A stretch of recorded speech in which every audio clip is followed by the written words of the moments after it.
हमसफर तमाम इनकलाबी साथियों, मेरे अध्यक्ष मंडल के नेतृत्व करता, महासचिव मंडल के नेतृत्व करता, बिहार के कोने कोने से आए शेर और शेरनियों, तमाम मीडिया के साथियों, आप तमाम लोग जो यहाँ आए हैं, आते आते मीडिया के लोगों ने मुझसे पूछा,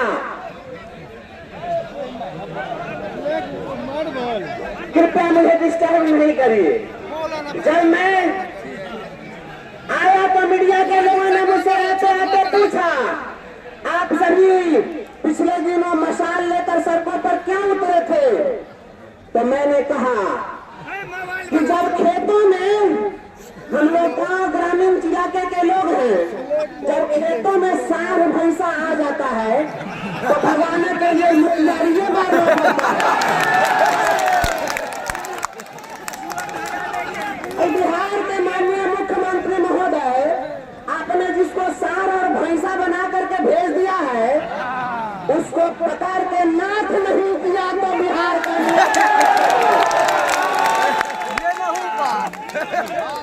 इस बिहार के अंदर संविधान का राज चलेगा या किसी का मौखिक फरमान का राज चलेगा? क्या समझ रखा है? मैं आपको बताना चाहता हूँ, यहाँ जितने भी सारे साथी हैं, हम सभी यहाँ पर क्यों आए हैं? क्योंकि अभी जितने नेता लोग आए थे, मैं देखा कुछ भाई लोग विरोध कर रहे थे उनका। क्या कीजिएगा, बिहार में तो राजनेता इतना गिरे जितना झुमका भी नहीं गिरा बरेली। हम तो इस सलाह के माध्यम से कहने आए हैं, चचा अरे आप तो हमारी नियमावली में इतनी बार पलटी मार दिए जितना आदमी पलटी नहीं मारे।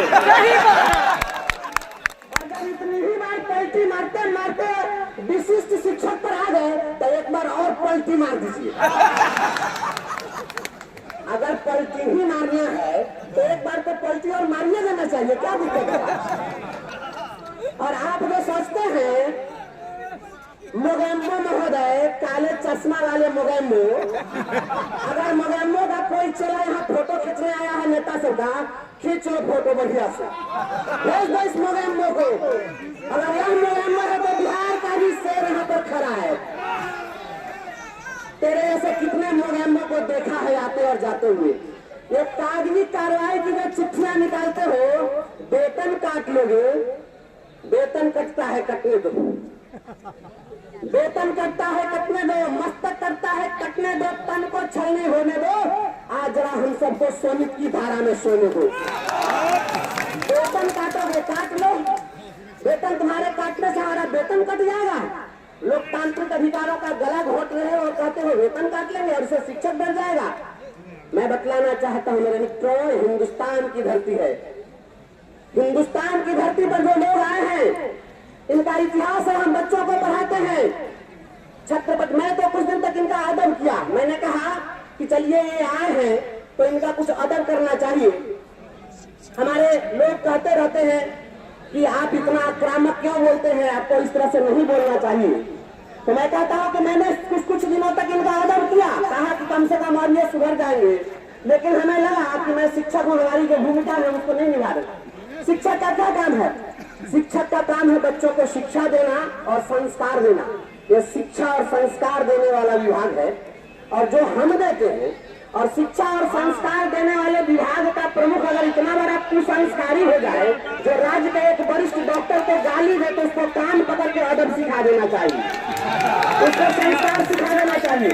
और आप समझ रहे कि कार्रवाई के डंडा से हम भाग जाएंगे, हम लड़ाई में पीछे हट जाएंगे, सारे लोग अपना अपना फोटो खींच कर आज डीओ को दे दीजिए और डीएम को ले दीजिए कि हम भी वहां पर थे, तुमको जितना कार्रवाई करना है कार्रवाई कर लो। मैं साथियों मैं आप लोगों से कहना चाहता हूँ, आप इतिहास में पढ़े छत्रपति शिवाजी महाराज का इतिहास। छत्रपति शिवाजी महाराज के बेटे थे संभाजी। संभाजी को औरंगजेब ने कैद कर लिया। जब कैद कर लिया तो संभाजी को ले गया और उनको ऊंट पर बैठा दिया। ध्यान से सुनिएगा साथियों, संभाजी को ऊंट पर बिठा दिया और जोकर का कपड़ा पहना दिया। छत्रपति शिवाजी महाराज के बेटा को जोकर का कपड़ा पहनाया गया, गर्दन में और गले में घंटी टांग दी गई और ढोल बजाकर पूरे शहर में घुमाया गया। कहा कि देखो मैं किस तरह से अपमानित करता हूँ। उसके बाद जब संभाजी को कैद कर दिया, फिर औरंगजेब ने कहा कि हम तुम्हारी हत्या नहीं करेंगे, तो हमसे संधि कर लो, हम तुमको बख्श देंगे। संभाजी ने क्या कहा जानते हैं? संभाजी ने कहा कि इतना अपमानित होने के बाद यदि मैं फिर जाऊंगा और मराठों का सरदार बनूंगा तो वे लोग कहेंगे कि तुम वही संभाजी न हो जिसको औरंगजेब ने जोकर बना करके घुमाया था। मेरे साथियों, संभाजी ने कहा कि इस तरह के अपमानजनक जिंदगी जीने से अच्छा है कि बहादुरी के साथ मर जाया जाए। और इसके लिए संभाजी ने संदेश भेजवाया औरंगजेब के उस सैनिक से, कहा कि जा तू अपने सेनापति को कह देना कि हमसे अगर उसको संधि भी करनी है तो बोलो कि अपनी बेटी को हमसे ब्याह के हम उससे संधि करेंगे। संभाजी के साथ इसका जितनी बर्बरता से हत्या उनकी की गई, जितनी बर्बरता से किसी की हत्या नहीं की गई, जीते जी एक इंच काटा गया शरीर को, उनके आंखें फोड़ दी गई, सिर का खोपड़ी निकालकर उसमें भूसा भरा गया था, लेकिन संभाजी ने पीछे झुकना कबूल नहीं किया। मेरे दोस्त, मेरे भाई, मेरे शिक्षक, मेरे भाइयों बहनों, इस तुगलकी फरमान जारी करने वाले मोगैम्बो ने सांप, गोजर, भालू, बिच्छू, कोकरा सबको लगा दिया हमारे पीछे और इतना अपमानित किया कि अब हमको भी संभाजी की तरह कुछ कहने का मन कर रहा है। आप समझ रहे हैं? आप समझ रहे हैं कि ये हमारे माननीय मुख्यमंत्री जी ने समझा कि शिक्षक है ये गाय के समान है। गाय जो है जैसे दूध देती है, जब मन होता हम दूध लेंगे। मेरे भाई, हम लोग गांव में देखे हैं, गाय के पास जब बछड़ा को छोड़ दिया जाता है, देखिए मैं सेंटिमेंटल कुछ बात आपको बोलना चाहता हूँ, क्योंकि मैं शिक्षक हूँ, विद्यालय में पढ़ाता हूँ, बड़ी आत्मीयता से बच्चों से जुड़ा रहता हूँ।